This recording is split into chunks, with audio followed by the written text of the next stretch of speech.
Hi friends, welcome to Vasantham Saravanan channel. இன்றைக்கி நம்ம சேனலில் ராகியை பயன்படுத்தி, அதாவது கேழ்வரகு மாவை பயன்படுத்தி ஒரு சூப்பரான ஹெல்த்தியான பிஸ்கட் வீட்டிலையே எப்படி செய்யுதுன்னு பார்க்க போகிறோம். வாங்க இப்போது வீடியோக்குள்ளே போகலாம். வீடியோக்குள்ளே போகிறதுக்கு முன்னாடி நம்ம வசந்தம் சரவணன் சேனலை சப்ஸ்கிரைப் பண்ணாதவங்க சப்ஸ்கிரைப் பண்ணிக்கோங்க. கூடவே இருக்க பெல் ஐக்கானையும் கிளிக் பண்ணிக்கோங்க. நாம் இன்றைக்கி இந்த பிஸ்கெட்டை ஓவன் வச்சு பண்ண போகிறது கிடையாது. நம்ம வீட்டில் இருக்க கேஸ் அடுப்பில் ஒரு வானலியை யூஸ் பண்ணி நம்ம கேக்கெல்லாம் எப்படி பேக்கிங் பண்ணுவோமோ அதே மெத்தடில் தான் இந்த பிஸ்கட்டையும் செய்ய போகிறோம். நான் இன்றைக்கி இந்த பிஸ்கட் செய்கிறதுக்காக மைதா மாவு எதுவும் யூஸ் பண்ணலை அண்ட் ஆல்சோ சுகரும் யூஸ் பண்ணலை. இந்த பிஸ்கட் செய்கிறதுக்காக நான் இன்றைக்கி கேழ்வரகு மாவும் கொஞ்சமாக வெல்லம், அது கூடவே கொஞ்சம் நெய்யும் எடுத்திருக்கேன். ஸோ நெய், வெல்லம் இது எல்லாமே சேர்த்து கேழ்வரகு மாவு வச்சு செய்யும்போது இது இன்னுமே நல்ல ஹெல்த்தியான பிஸ்கெட்டாக இருக்கும்.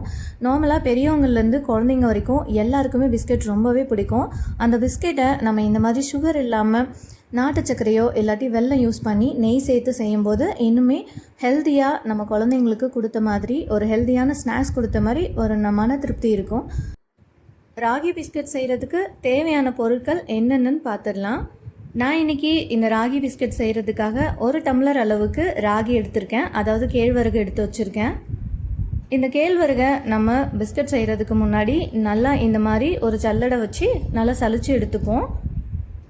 நான் எல்லா வீடியோலையும் சொல்கிற மாதிரி தான், நம்ம எப்போ எந்த ஃப்ளோர் ஐட்டம்ஸு, அதாவது மாவு ஐட்டம்ஸ் எடுத்துக்கிட்டாலும் அந்த மாவு ஐட்டம்ஸை புதுசாக வாங்கினதாக இருந்தால் கூட ஒரு டைம் நம்ம நல்லா சலிச்சிக்கிட்டு அதுக்கப்புறம் யூஸ் பண்ணுறது ரொம்பவே நல்லது.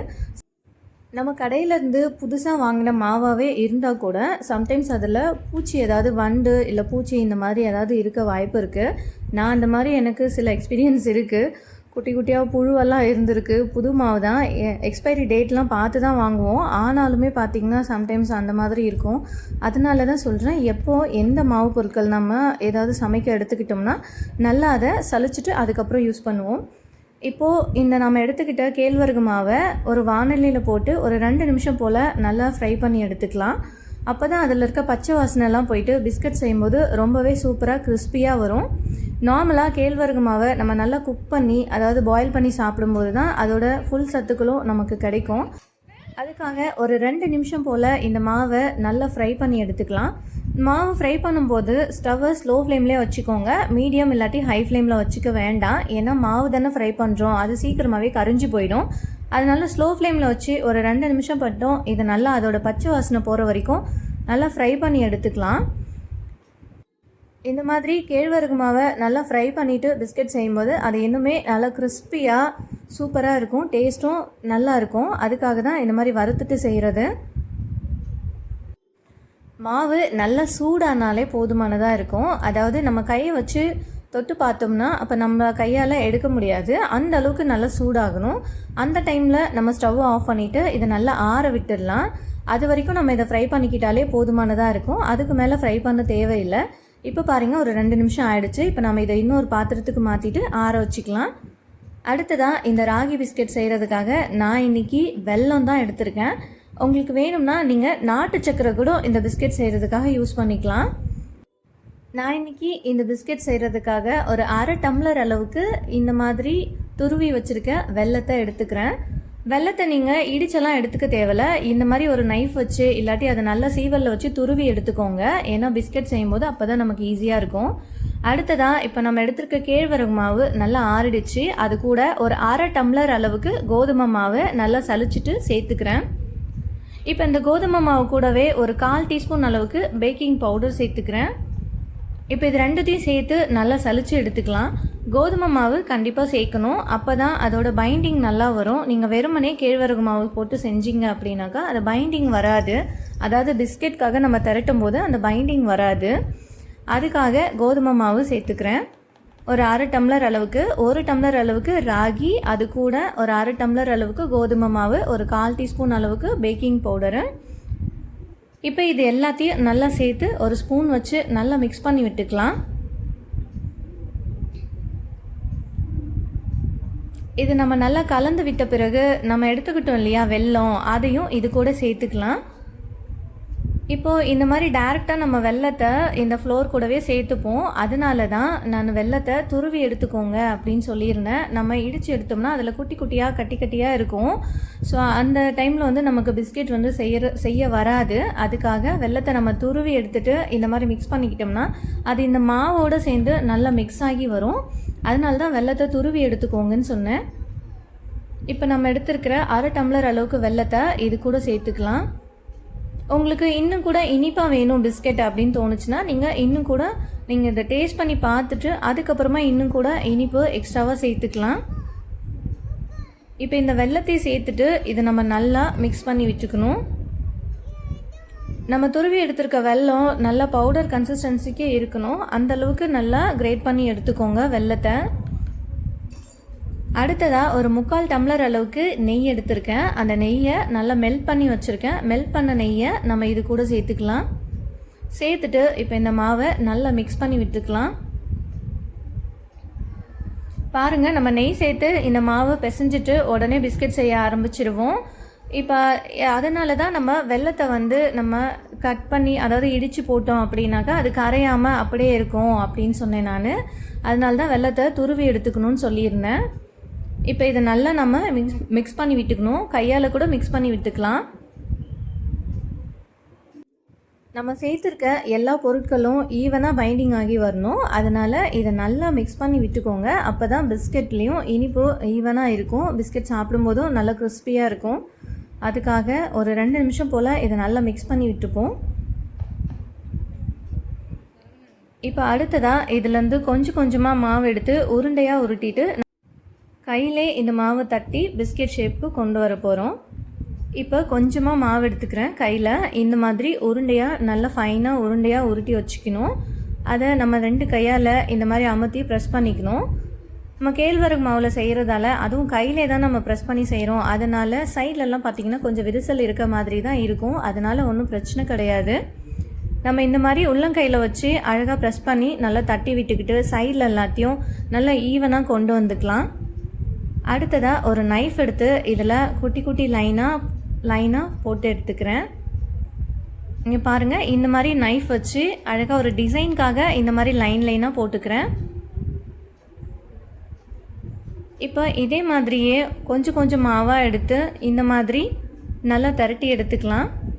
உங்களுக்கு இந்த மாதிரி கையில் செய்ய வரல அப்படின்னாக்கா நீங்கள் வந்து பூரிக்கட்டையை யூஸ் பண்ணி அதில் ஒரு பேப்பரை வந்து வச்சுட்டு அந்த பேப்பரில் இந்த மாவை நல்லா திரட்டிட்டு குக்கீஸ் கட்டர் இருந்ததுன்னா அந்த குக்கீஸ் கட்டர் வச்சு அழகான ஷேப்புக்கு கொண்டு வரலாம். இப்போ பாருங்கள், அடுத்த பிஸ்கெட்டும் செஞ்சு காமிக்கிறேன். இதே மாதிரி கொஞ்சமாக மாவு எடுத்து அதை உருண்டையாக்கி அதுக்கப்புறமா நம்ம உள்ளங்கையில் வச்சு நல்லா நம்ம கையாலே ப்ரெஸ் பண்ணி எடுத்துக்கணும். எடுத்துகிட்டு அதில் நைஃப் வச்சு குட்டி குட்டி லைனாக போட்டு எடுத்துக்கலாம். இந்த லைன் போடுறது வந்து அது சும்மா ஒரு டிசைனுக்காக போட்டேன். இதே மெத்தடை ஃபாலோ பண்ணி நம்ம ஒவ்வொரு பிஸ்கெட்டாக ரெடி பண்ணி எடுத்துக்கலாம். நான் இன்றைக்கி இந்த பிஸ்கெட் செய்கிறதுக்காக இட்லி பாட்டில் இருந்துட்டு ஒரு பிளேட் ஒன்று எடுத்திருக்கேன். இந்த மாதிரி நீங்கள் நம்ம இடியாப்பம்லாம் செய்வோம் இல்லையா, அந்த மாதிரி பிளேட்டு தான் எடுத்து வச்சுருக்கேன். ஸோ அந்த பிளேட்டில் கொஞ்சம் குவான்டிட்டி அதிகமாக, அதாவது நிறைய பிஸ்கெட் வச்சு பேக் பண்ண முடியும் அப்படின்றதுக்காக தான் நான் இந்த பிளேட் வந்து எடுத்து வச்சுருக்கேன். இப்போது ஒவ்வொரு பிஸ்கெட்டாக மெதுவாக இந்த மாதிரி அழகாக ரவுண்ட் ஷேப்புக்கு இதை நம்ம திரட்டி எடுத்துக்கலாம். இந்த பிளேட்டுக்கு எத்தனை பிஸ்கெட் வருமோ அந்த அளவுக்கு மட்டும் நம்ம ரெடி பண்ணி வச்சுக்கிட்டா போதும். ஒன்று மேலே ஒன்று நம்ம வைக்க தேவையில்லை. அப்படி நம்ம வச்சோம் அப்படின்னா பேக்கிங் பண்ணுறது கொஞ்சம் கஷ்டமாக இருக்கும். அதனால கொஞ்சம் நல்லா கேப் விட்டு எந்த அளவுக்கு இந்த பிளேட்டில் எத்தனை பிஸ்கெட் வைக்க முடியுமோ அது மட்டும் நம்ம வச்சுக்கலாம். நீங்கள் நார்மலான ஒரு இட்லி பாட்டில் வைக்கும்போது அதில் நம்ம ஒரு 6 பிஸ்கெட்டு அந்த மாதிரி தான் வைக்க முடியும். ஆனால் நம்ம இந்த மாதிரி இடியாப்பத்தட்டு அதெல்லாம் யூஸ் பண்ணும்போது அதில் இன்னுமே ஒரு 2-3 பிஸ்கெட் எக்ஸ்ட்ராவே வச்சு நம்ம செஞ்சுக்க முடியும். அதனால தான் நான் இந்த மாதிரி இடியாப்பம் செய்கிற பிளேட் வந்து எடுத்து வச்சுருக்கேன்.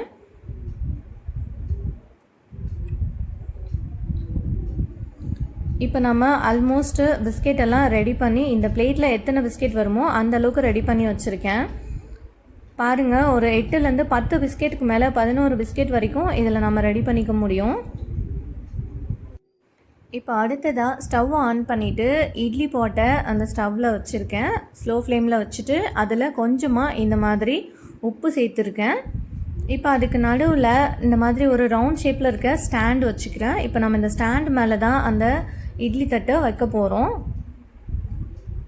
இப்போ இது நல்லா ஹீட் ஆகணும். ஒரு 5 மினிட்ஸ் போல் நல்லா ஹீட் ஆகணும். ஹீட் ஆன பிறகு நம்ம ரெடி பண்ணி வச்சுருக்க பிஸ்கட்டை இதில் ப்ளேஸ் பண்ணிடலாம். இப்போ நீங்கள் பார்ப்பீங்க, குட்டி குட்டியாக அந்த கேப்லலாம் பிஸ்கெட் வச்சுருப்பேன். அது என்னோடய குட்டி பையனுக்காக. அவர் வந்து கேட்டுட்ருந்தார். அவர் கையால் அவர் சும்மா தட்டி தட்டி கொடுத்துட்ருந்தாரு.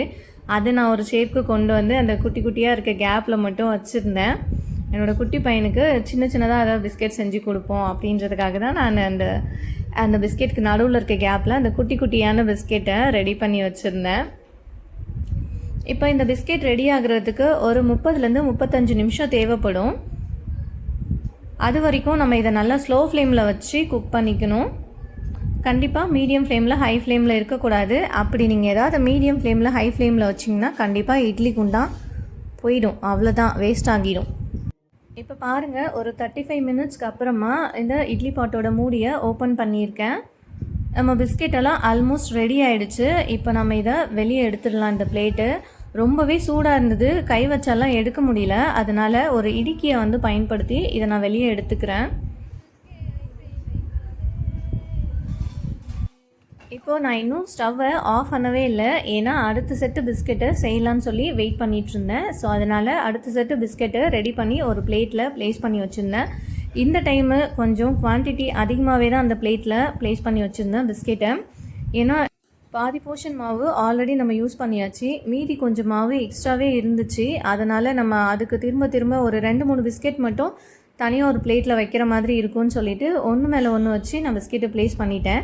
நான் ஸ்டார்டிங்லேயே சொல்லியிருப்பேன் இந்த மாதிரி வைக்கக்கூடாதுன்னு சொல்லிவிட்டு, சரி இருந்தாலும் பரவாயில்ல நம்ம தானே அப்படின்னு சொல்லிவிட்டு அந்த மாதிரி ப்ளேஸ் பண்ணிட்டேன். ஆனால் கண்டிப்பாக நீங்கள் இந்த மாதிரி பிஸ்கெட்டை ஒன்று மேலே ஒன்று வைக்காதீங்க.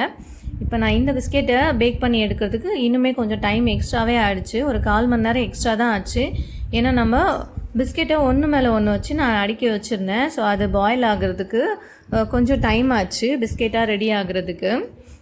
சரி, நம்ம இப்போ ரெடி பண்ணி வச்சுருக்க பிஸ்கெட்டை பார்த்துடலாம். இப்போ பாருங்கள் எவ்வளோ அழகாக தனித்தனியாக எடுக்க வருதுன்னு பாருங்கள். ஒரு ஸ்பூன் வச்சு சூப்பராக எடுக்க முடிஞ்சிச்சு. நல்லாவே கிறிஸ்பியாகவே இருந்தது. நம்ம நார்மலாக கடையில் எந்த அளவுக்கு கிறிஸ்பியாக பிஸ்கெட் இருக்குமே அந்த அளவுக்கு இந்த பிஸ்கெட் கிறிஸ்பியாகவே இருக்கும். நீங்கள் ஒரு டைம் ட்ரை பண்ணி பாருங்கள். உங்களோட ஸ்டவ்வோட ஃப்ளேமை பொறுத்து இதை வந்து பேக் ஆகிற டைம் பார்த்திங்கன்னா கொஞ்சம் வேரியேஷன் ஆகும். சில அடுப்பில் பார்த்திங்கன்னா ரொம்பவே சிம்மில் வந்து அடுப்பு எரிஞ்சிட்ருக்கோம். அந்த டைமில் வந்து நமக்கு இன்னும் கூட ஒரு 5 to 10 மினிட்ஸ் டைம் வந்து எடுத்துக்கும் இந்த பிஸ்கெட் ரெடி ஆகுறதுக்கு. நான் அகெயின் சொல்கிறேன், நீங்கள் இந்த பிஸ்கெட்டை வந்து ஒன்று மேலே ஒன்று வச்சு பண்ணாதீங்க. எனக்கு கொஞ்சம் திரும்பவும் மாவு எக்ஸ்ட்ரா இருந்தது, சரி அது வேஸ்ட் ஆகிடுமே அப்படின்றதுக்காக தான் நான் பிஸ்கெட்டை ஒன்று மேலே ஒன்று வச்சு செகண்ட் டைம் வந்து பேக் பண்ணேன். பட் ஃபர்ஸ்ட் டைம் வந்து அந்த மாதிரி நான் பேக் பண்ணலை. ஸோ செகண்ட் டைம் நம்ம ஒன்று மேலே ஒன்று பிஸ்கெட் வச்சு பேக் பண்ணும்போது கொஞ்சம் டைம் எக்ஸ்ட்ராவே ஆச்சு. எனக்கு ஒரு 45 மினிட்ஸ்க்கு மேலேவே ஆச்சு. நான் அதை செக் பண்ணிவிட்டு திரும்ப ஒரு 5 மினிட்ஸ் 10 மினிட்ஸ் வச்சு அதுக்கப்புறம் எடுத்தேன். நான் அதுக்கப்புறம் அது நார்மலாக தான் இருந்துச்சு. சப்போஸ் நீங்கள் அந்த மாதிரி ரெடி பண்ணுறீங்கன்னா கொஞ்சம் இன்னும் கூட எக்ஸ்ட்ராவாக ஒரு 10 மினிட்ஸ் போல் டைம் விட்டு எடுத்திங்கன்னா கண்டிப்பாக எல்லா பிஸ்கெட்டுமே ஈவனாக வந்து நல்லா வெந்து வந்திருக்கும், நல்லா கிறிஸ்பியாக வந்திருக்கும். ஸோ இப்போ பாருங்கள், நம்ம ராகி பிஸ்கெட்டை சூப்பராக ரெடி பண்ணியாச்சு. ரொம்பவே கிறிஸ்பியாக நல்ல டேஸ்டியாகவே இருந்துச்சு. நம்ம நார்மலாக இது வரைக்கும் கடைகளில் மைதாவில் செஞ்ச பிஸ்கெட்டு தான் சாப்பிட்ருப்போம். அதுக்குமே இந்த ராகியில் செஞ்ச பிஸ்கெட்டுக்கும் கண்டிப்பாக டேஸ்ட் வேரியேஷன் இருக்கும். ராகியோட டேஸ்ட்டு இதில் வரும். நம்ம அது மட்டும் இல்லாமல் வெல்லம் சேர்த்து செஞ்சுருக்கிறதால அந்த வெல்லத்தோட ஃப்ளேவரும் நெய்யோடு சேர்த்து இது ரொம்பவே சூப்பராக இருக்கும். ஒரு டைம் நீங்கள் இந்த மாதிரி பிஸ்கெட்டை உங்கள் வீட்டில் செஞ்சு பாருங்கள். கண்டிப்பாக உங்களுக்கும் உங்களோட குழந்தைங்களுக்கும் ரொம்பவே பிடிக்கும். நம்ம ஹெல்த்தியாக செஞ்சு கொடுத்தோன்ற நல்ல ஒரு மன திருப்தியும் இருக்கும். இப்போ நான் இதுலேருந்து ஒரு பிஸ்கெட் எடுத்து சும்மா கையாலே அதை வந்து உடைச்சி காமிக்கிறேன் பாருங்கள். எந்த அளவுக்கு இந்த பிஸ்கெட் கிறிஸ்பியாக இருக்குன்றது உங்களுக்கே நல்லாவே தெரியும். நம்ம ராகியில் செஞ்சுருக்கிறதால கலர் பாருங்கள் கொஞ்சம் டார்க்காக இருக்குது.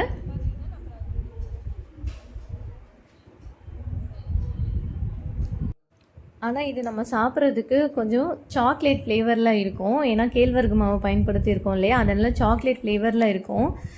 2 சைடும் பிஸ்கெட்டை திருப்பி காமிச்சிருக்கேன் பாருங்கள். இந்த அளவுக்கு நல்லா பிஸ்கெட் வெந்து வந்திருக்கணும், அப்போ தான் அது நல்லா கிறிஸ்பியாக இருக்கும். இப்போ அடுத்ததாக ஒரு பிஸ்கெட் எடுத்து கையாலே அதை உடைச்சி காமிக்கிறேன் பாருங்கள். எந்த அளவுக்கு கிறிஸ்பியாக இருக்கும் அப்படின்றது உங்களுக்கு பார்த்தாலே தெரியும்.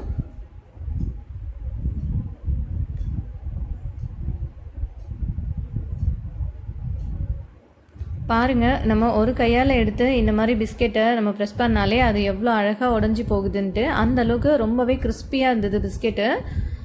பார்க்குறதுக்கு தான் கொஞ்சம் நார்மல். நான் ஹானஸ்ட்டாக எப்படி செஞ்சனோ அதை தான் நான் இங்கே அந்த மெத்தடை தான் நான் இங்கே ஷேர் பண்ணியிருக்கேன். ஸோ நீங்களும் இதே மெத்தடை ஃபாலோ பண்ணி உங்கள் வீட்டில் இந்த பிஸ்கெட்டை செஞ்சு பாருங்கள். கண்டிப்பாக உங்களுக்கு ரொம்பவே பிடிக்கும். இந்த வீடியோ உங்களுக்கு ரொம்ப பிடிச்சிருந்தா உங்களோட ஃபேமிலி அண்ட் ஃப்ரெண்ட்ஸ்க்கு ஷேர் பண்ணுங்கள், கமெண்ட் பண்ணுங்கள். தேங்க்ஸ் ஃபார் வாட்சிங்.